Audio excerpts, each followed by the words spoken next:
bunch of candidates going to be coming on this stage, but this election is not about one person and one office. This is my third fish fry, Jim.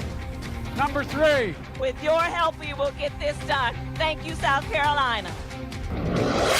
Almost every Democratic candidate for president making their pitch to the voters of South Carolina, as you can see on Friday on the stage, together in some very fashionable shirts. They were all together. Let's discuss. Bakari, let me start with you.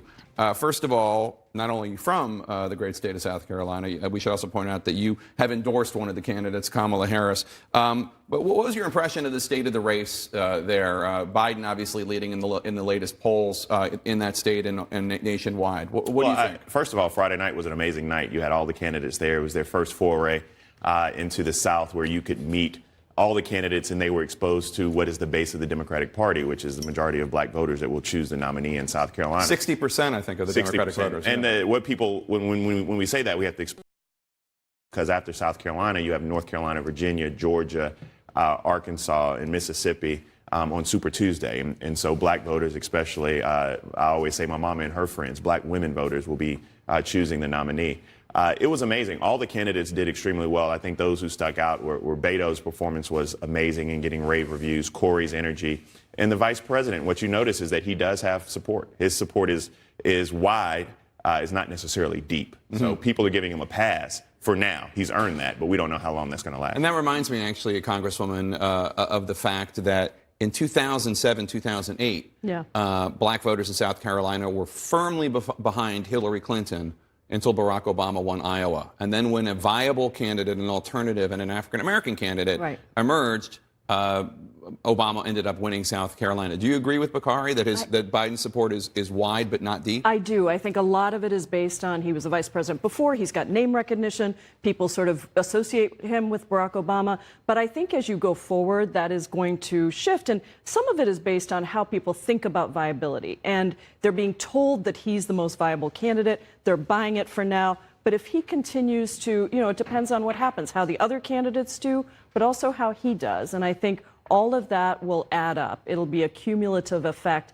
And there could be a tipping point at some point where he's not seen as the viable candidate anymore. Congressman, as somebody who wants Trump to win in 2020, who scares you the most of the Democrats? Well, at this point, it's kind of grab your popcorn and watch this play out. And I think the Congresswoman is right in that right now there's a lot of name ID for former Vice President Biden. There's this kind of built-in viability, but we're going to see the knives come out. And this is going to be a tough campaign. I think you saw the first blow from Senator Booker this week, and that is only going to get tougher.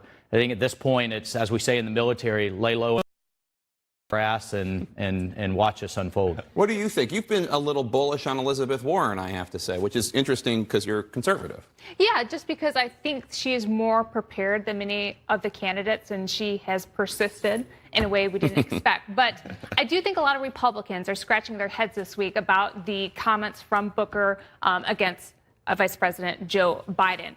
Joe Biden was Barack Obama's vice president. How come none of this came out?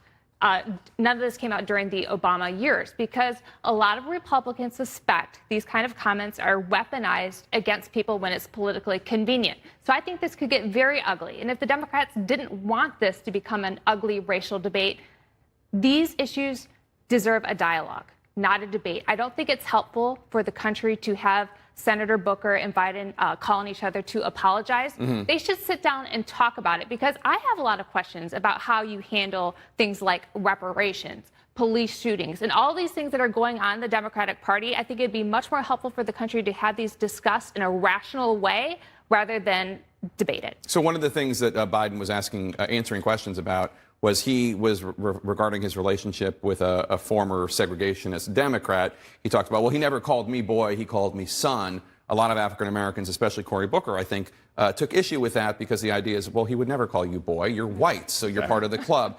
Here is Biden talking about that yesterday. I do understand the consequence of the word boy, but it wasn't said in any of that context at all. To the extent that anybody thought that I meant something different, that is not what I intended. And it'd be wrong for anybody to intend that. Good enough for you? I mean, yeah, but it highlights, yes, it's good. No one is calling Vice President Biden a xenophobe. Nobody is calling him a bigot. What we are saying and what I'm saying and what many people, this debate is actually fracturing along generational lines, is that it's time to turn the page. The thing that goes to his electability is that no one asked him this. No one asked him about Jim Easterlin. No one asked him about Talmadge. No one asked him about Strom Thurmond. But he invokes these times where he wants to go back there. African Americans and voters, we are not a monolithic people, but this is not an issue about race as much as it is an issue about pain. We do not want to go back to the point where we were inflicted pain by our government from both the Democrat and Republican Party. We want to go to a time where we're looking forward.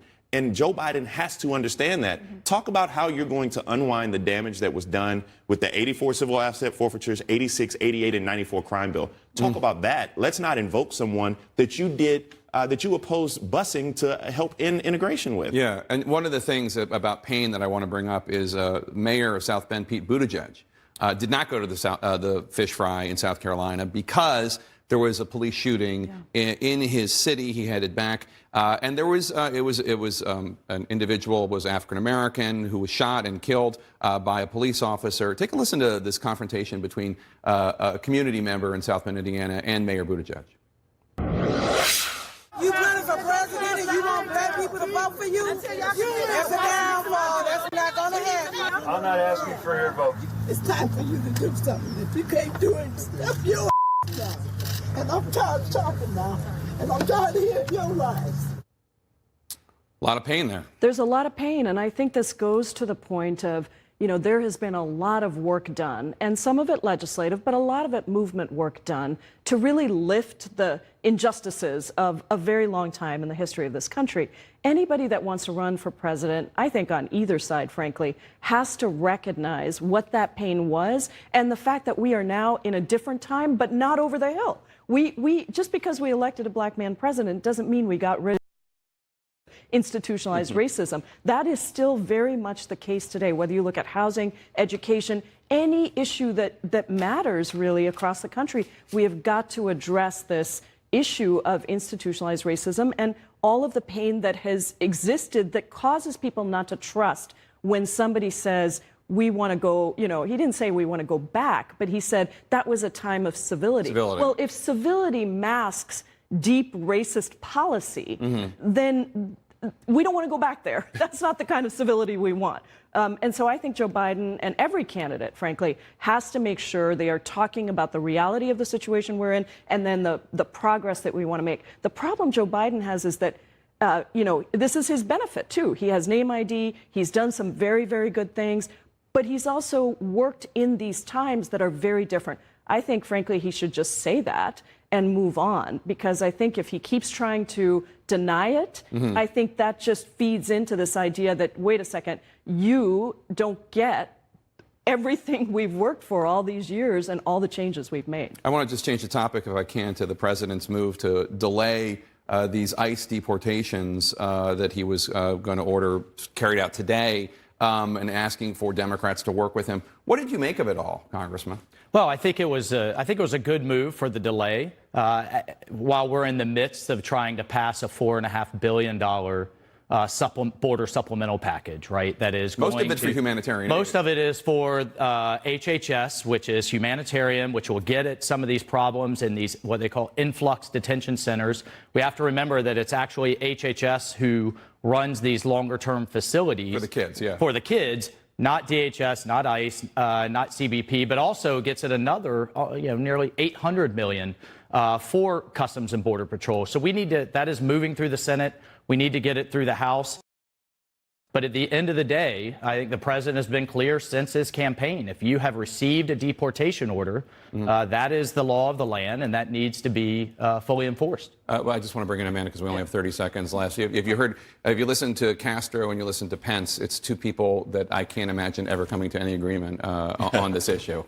Well, look at the events this week. AOC called it a concentration camp. I think it ought to be called Camp Congress or maybe Camp Gridlock, because this is the price that babies and children are paying when Congress and the White House can't get together to give them a gosh darn toothbrush. All right.